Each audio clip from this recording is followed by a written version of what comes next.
Bienvenidos al taller de informática desarrollado por los afiliados de la Caja de Previsión Social para profesionales en ciencias económicas. Mi nombre es Edgardo Bianco y los invito a trabajar y aprender el siguiente tema.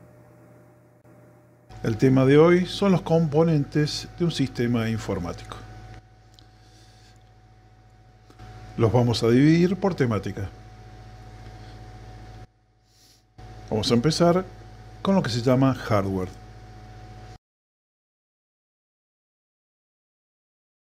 El hardware son los componentes físicos de un sistema informático. Esto aquello que podemos tangiblemente tocar, ¿sí? Los clásicos y famosos, que todos ustedes seguramente conocerán, son el monitor, con las distintas variantes, con las distintas entradas y salidas.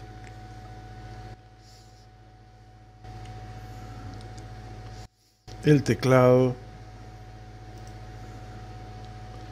el mouse, los parlantes y todas aquellas partes de la computadora que ingresan información, ¿sí? El teclado ingresa información, el mouse ingresa información. Dentro del mouse, más adelante vamos a ver los detalles, pero hay un botón derecho y un botón izquierdo. Un botón derecho y un botón izquierdo, ¿sí? Tienen distinta finalidad. Generalmente el más utilizado en el sistema operativo Windows es el izquierdo.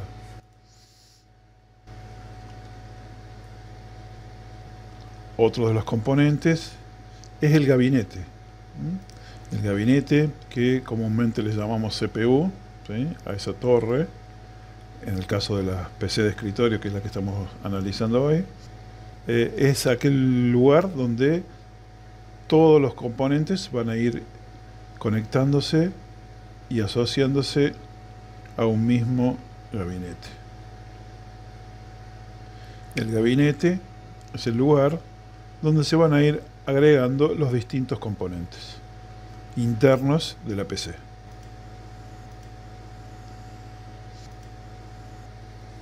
Adentro de ese mismo gabinete vamos a encontrar también otro de los sistemas del hardware, que es el disco duro.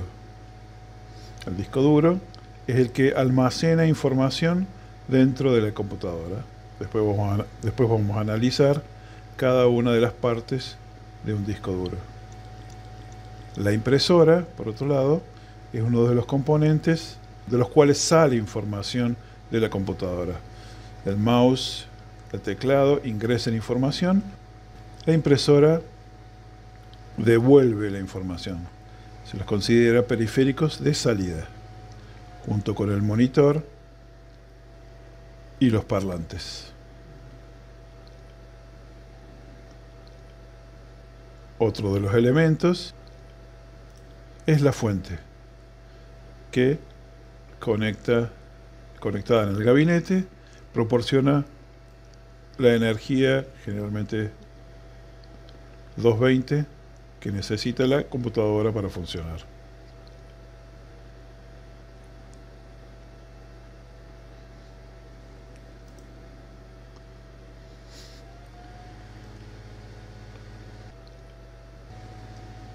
Entonces el hardware es todo lo físico, ¿sí? Todo lo que yo puedo agarrar y manipular y puedo comprar en una caja.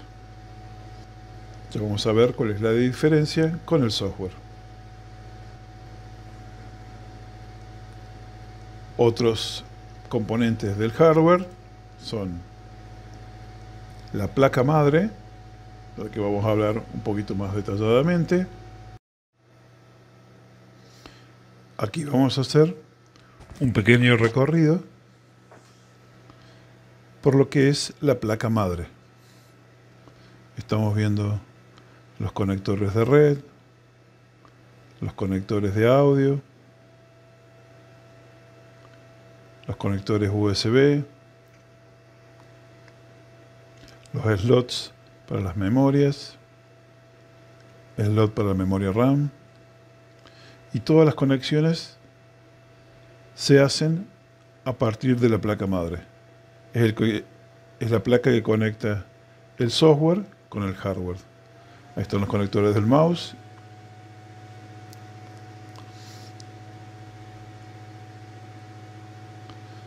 Del mouse y el teclado. El conector VGA para el monitor. Los conectores USB. La placa de red. Y las entradas y salidas de audio de la computadora. En ella se conectan el resto de los componentes.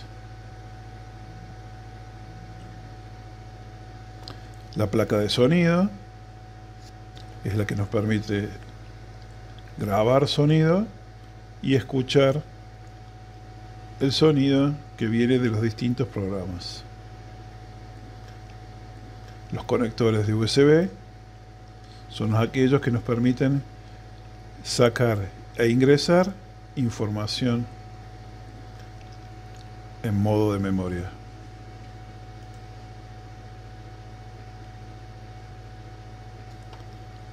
Otro de los componentes del hardware es la memoria RAM,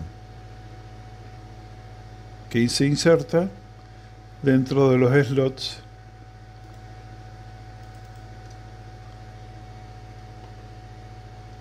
de la placa madre o motherboard.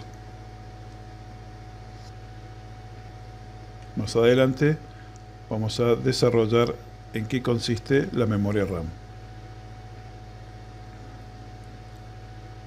Otro de los componentes del hardware es lo que se llama CPU. Es la unidad central de procesamiento o procesador matemático. Es aquel encargado de hacer todos los cálculos que implican cualquier ejercicio de un programa. Se mide en gigahertz porque lo que mide es la velocidad del procesamiento de cálculos.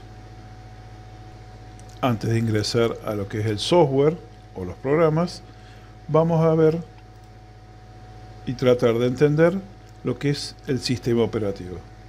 El sistema operativo es el programa base que permite que nosotros podamos manipular la computadora. Es la interfaz que conecta al usuario con los distintos programas. Cada sistema operativo tiene una forma de manejo, muchas veces similar, pero cada uno tiene una en particular. Los sistemas operativos son varios. Los más usados son los siguientes, estos 4 que detallé aquí. Windows, que es el que estamos desarrollando el curso, va a ser siempre sobre Windows. Dentro de Windows tenemos varias versiones, está el Windows 7, Windows 8, Windows XP, más viejos, o Windows 10 para adelante, que son los que vamos a desarrollar en este curso. La diferencia y la forma de funcionar del Windows es la que vamos a aplicar luego prácticamente con el manejo de ventanas, de ejecución de programas y el manejo general de la computadora. Otro de los sistemas operativos utilizados es el que pertenece a Macintosh, Apple. Tienen distintos nombres, pero básicamente es una forma distinta de manejar carpetas y aplicaciones. Cada programa, cuando yo quiero ver o ejecutar un programa, ese programa tiene que estar escrito, programado para cada sistema operativo. Dentro de los sistemas de Apple están los del iPhone, que se llaman iOS, iPhone Operation System. Otro de los sistemas operativos que seguramente ustedes utilizarán en los teléfonos es Android. Android es el sistema operativo, si bien puede ser ejecutado en otras plataformas, está básicamente pensado para los dispositivos móviles. Fíjense como el WhatsApp, el Chrome, el Gmail o incluso la misma cámara tiene que estar diseñados o programados para que los pueda leer, en este caso, el sistema operativo Android.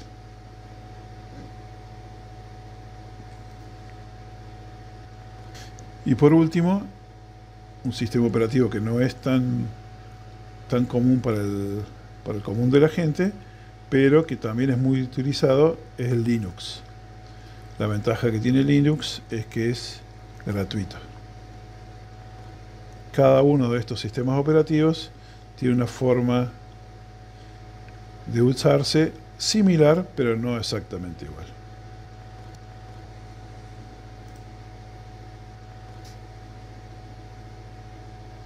El sistema operativo, entonces, como decía, es el que conecta el software con el hardware.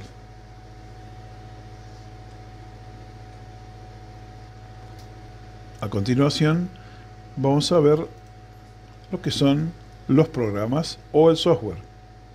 A diferencia del hardware, el software implica que es intangible. ¿Por qué es intangible? Porque es código de programación. Está escrito en un lenguaje que la computadora o cada sistema operativo pueda leer, pero básicamente, digamos, no hay un objeto metálico o plástico que yo pueda agarrar. Por eso se dice que es intangible. Cada programa tiene que estar escrito para cada sistema operativo. Dentro de los programas, claramente, están, digamos, los más utilizados son el Word, el Excel, el PowerPoint, el Chrome. Cada uno de los programas tiene una finalidad distinta. ¿Podría yo escribir una carta en Excel? Sí, seguramente podría escribir una carta en Excel, pero claramente el Word es el programa que está pensado para escribir cartas. Cada programa, entonces, es un conjunto de atajos y comandos para realizar distintas tareas. Aquí podemos apreciar cómo podemos trabajar con distintos programas. En este caso el Word me permite modificar tamaños, tipografías,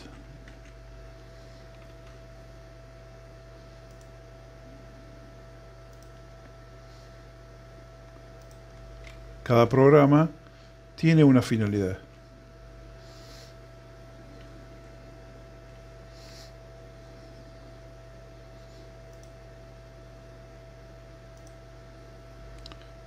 Por ejemplo, el Excel claramente se utiliza para hacer cálculos y planillas de cálculos.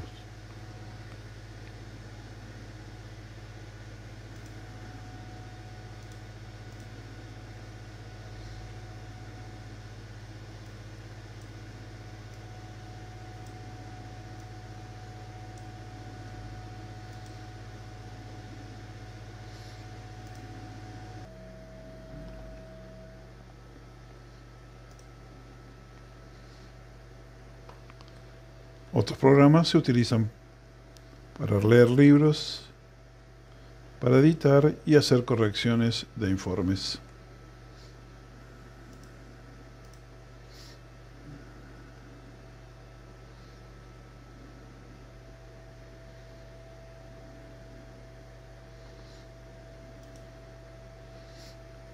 Modificar fotografías, por ejemplo, en el Photoshop podemos modificar fotografías.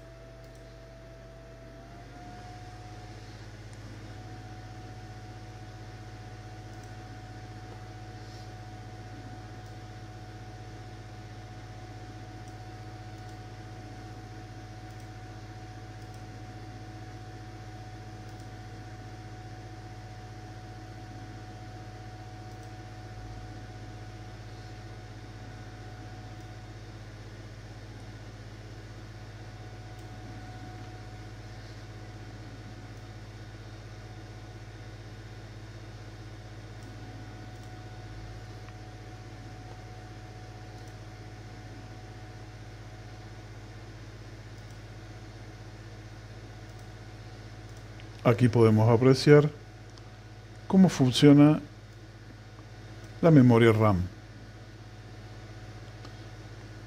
Voy a pedirle que cambie de tamaño esta imagen, y como es un proceso que lleva una cierta cantidad de cálculos, va a tardar unos instantes en hacerlo.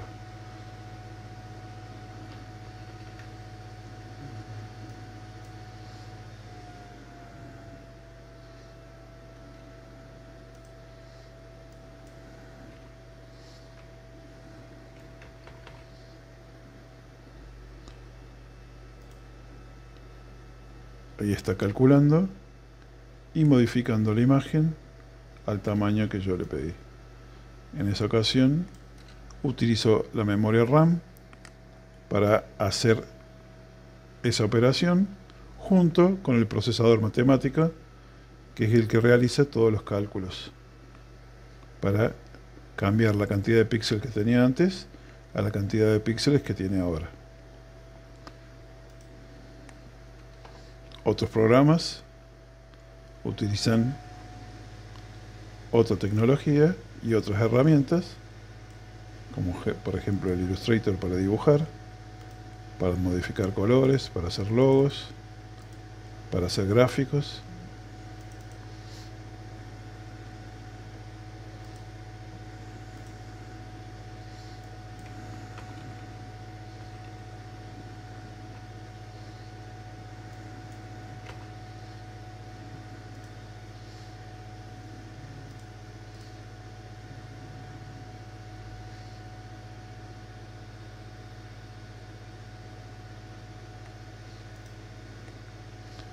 Incluso el mismo Chrome es también un programa y se utiliza para navegar en Internet.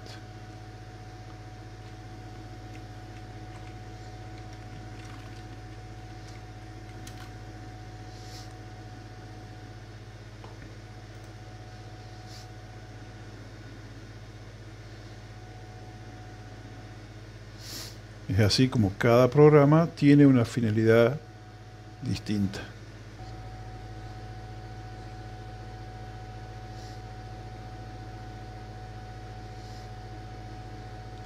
Otros programas son los utilitarios. Estos programas nos ayudan a trabajar dentro de la computadora. Así, como ejemplos, podemos tener los convertidores de video, los compresores de datos.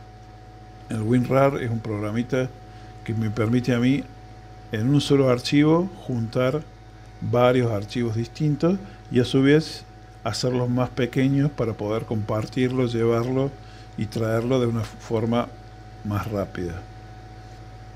Otros programas son como los grabadores de DVD o los grabadores de CD y los ejecutores de videos.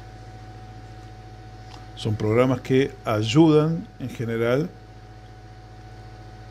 a realizar tareas accesorias. Otros programas son los de entretenimiento o educativos. Claramente la PlayStation, el Xbox son programas para juegos.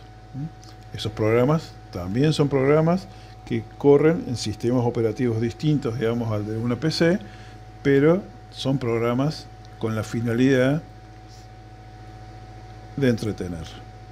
Lo mismo pasa con los reproductores de música y los reproductores de video. Las redes sociales, el programa del Facebook, si bien yo puedo navegar en una página y entrar a Facebook, también hay aplicaciones de Facebook. Por ejemplo, las que están en el teléfono es una aplicación, es un programa en sí mismo, donde yo puedo manejar todo lo que tiene que ver con el Facebook, con Instagram, con Twitter.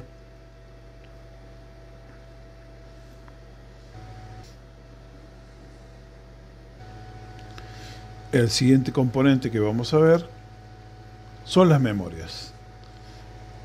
Caprichosamente dividí en 4 tipos de memoria. Las memorias, la primera sería el ROM. Es la memoria de arranque. Cualquier dispositivo tecnológico que podamos llamar un sistema que contenga un sistema informático tiene sí o sí una memoria de arranque. ¿Cuál es? La que les dice los pasos que cuando yo aprieto el botón hace los pasos uno atrás de otro para que la máquina encienda. Y se encienda el sistema operativo y se encienda cada una de las partes que componen el sistema informático. Hasta un lavarropas tiene memoria ROM, porque por más que nosotros programemos para hacer las distintas fases de un lavado, eso tiene el proceso de ir paso por paso de uno a otro automáticamente. Es una memoria de solo lectura, read only memory sería el ROM, y como es de solo lectura, yo no la puedo modificar. Puedo cambiar distintas y tener distintas formas de ROM, pero es una memoria de solo lectura, o sea que no la puedo modificar. La siguiente memoria es la memoria RAM, Read Aleatory Memory. Es la memoria básicamente de trabajo. ¿Qué significa esto? Cuando yo tengo abierto muchos programas, cada uno de esos programas va tomando parte de esa memoria. Por eso seguramente en algún momento les puede pasar que la máquina se pone pesada. Eso normalmente es porque la memoria RAM que yo tengo para trabajar no le alcanza para la demanda que yo le estoy haciendo. Si tengo 4, 5, 6 programas abiertos y tengo mucha memoria RAM, no va a pasar nada. Pero si yo tengo 4 o 5 programas abiertos y poca memoria RAM, cada uno de ellos va tomando parte de esa memoria RAM y no deja que el resto trabaje. Es ahí donde la máquina se pone, entre comillas, lenta y perezosa. Por eso generalmente la mejor forma de trabajar siempre es cerrando todos los programas y solamente abriendo el que yo quiero utilizar. Por supuesto hay muchas veces que hay que utilizar más de uno simultáneamente, pero bueno, solamente tener y trabajar con los que necesito trabajar.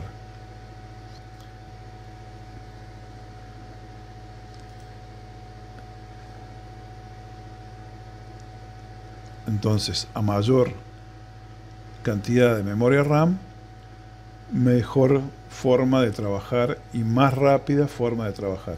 Al yo tener disponible mucha memoria de trabajo, me deja también trabajar de manera rápida, conjuntamente con lo que veíamos del procesador matemático, que es el que ejecuta esas operaciones.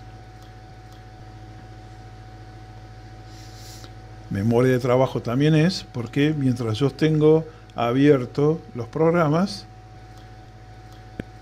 y generalmente no guardo, normalmente yo voy trabajando y hasta que yo no ponga archivo guardar, eso no está en ningún lado, no, está justamente guardado en la memoria RAM. Se dice que es volátil porque esa memoria, digamos, si se cortara la luz y se apaga, no queda registrada, solo está como trabajo, se está funcionando mientras yo estoy trabajando.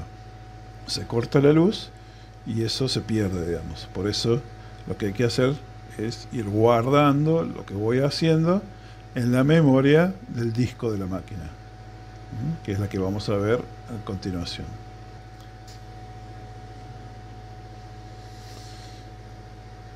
Memoria del disco duro. El disco duro es un aparato similar a este que estamos viendo acá, con distintas capacidades, que está metido dentro del gabinete o dentro de la notebook.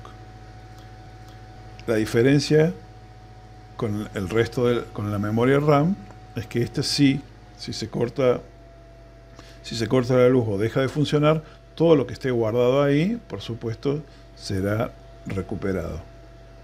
Es el lugar donde nosotros guardamos archivos y programas. Más adelante, cuando veamos la parte práctica de esto, vamos a ver cómo se divide y cómo se arma un sistema de archivos.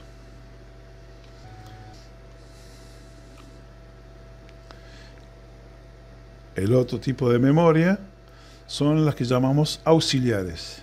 En ellas entran los pendrives, los discos externos, los discos magnéticos, los CD, los DVD, las memorias que utilizan normalmente las cámaras fotográficas que se llaman SD o mini SD. Esas memorias tienen distintas formas de lectura, o el lector de CD y DVD, o el lector de USB para los pendrive, o el lector de memoria SD para este tipo de memorias. Todas ellas contribuyen también a agrandar lo que sería la capacidad de guardado y de memoria que tiene la máquina propiamente dicha, o fundamentalmente para trasladar archivos. Uso el pendrive para sacar información de la PC y llevarla a otro lugar. Lo mismo en las cámaras fotográficas. Tomo las fotos, en la cámara fotográfica está la memoria SD, que saco esa memoria, la inserto en el slot del lector de memoria SD que tiene la computadora y descargo esas fotos en el disco de esa máquina. Entonces es una forma de trasladar información. A continuación vamos a ver las unidades de memoria. Como cualquier sistema, la memoria se puede medir, y para medirla se utilizaron este sistema de medición. El archivo más pequeño de las unidades de memoria en computación es el bit. El bit definiría lo que sería el código binario: 0 apagado, 1 prendido. Y básicamente es eso. Es la unidad mínima que me dice que si es 0 está apagado y si es 1 está prendido. Como eso era demasiado poco, lo que crearon es el byte.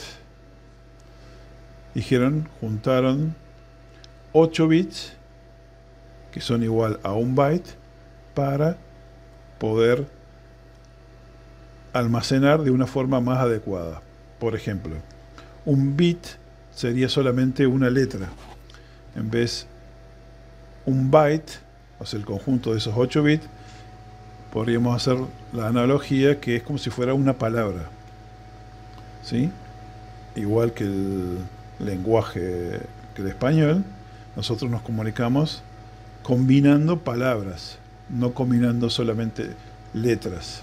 Es más fácil de entender una palabra que si yo voy diciendo C-A-S-A a que si digo casa. Entonces, ese conjunto de bits hizo que se desarrollara una forma más, entre comillas, amigable de leer los datos. Y así todo, como es poco, esos bits se fueron acumulando en lo que serían las equivalencias. Y esas equivalencias serían las siguientes. Decíamos que un byte son 8 bits. Un byte, 8 bits. Para juntar, ¿sí?, como es una medida incluso pequeña, 1024 bytes, como la base es 8, es 1024 y no 1000, hacen 1 kilobyte. Un kilobyte podríamos identificarlo como una hoja A4 escrita, ¿sí?, de palabras. Podríamos decir que es 1 kilobyte. Como también esto era poco, dijeron que 1024 kilobytes equivalgan a 1 megabyte. Y 1 megabyte ya podría ser un libro. Y así sucesivamente. Cada uno de las unidades de memoria, ¿sí?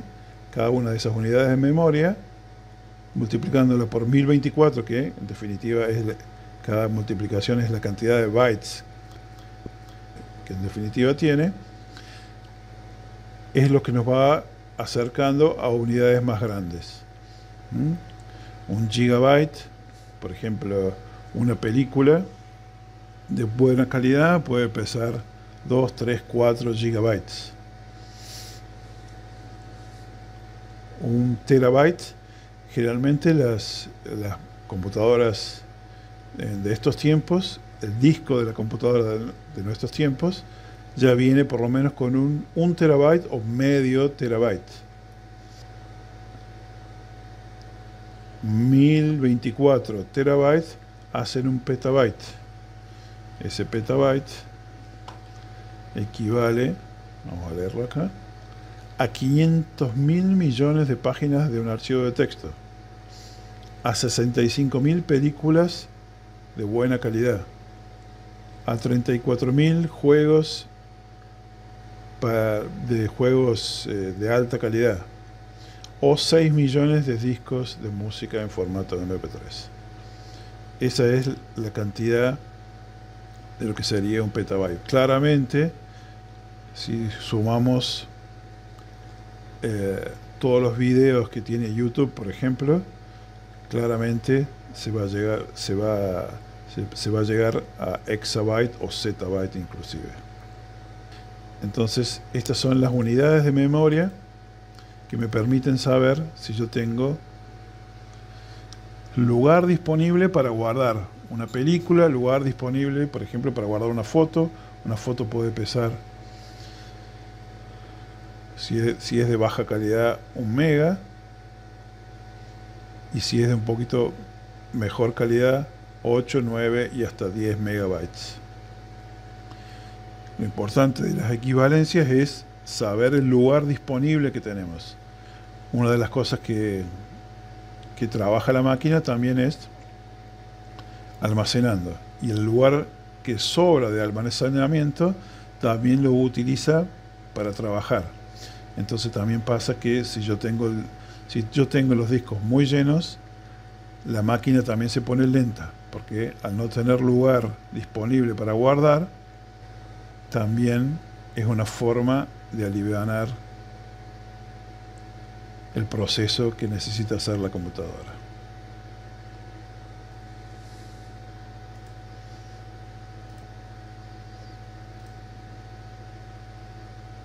Y hasta acá llegamos en una clase teórica de los componentes de un sistema informático.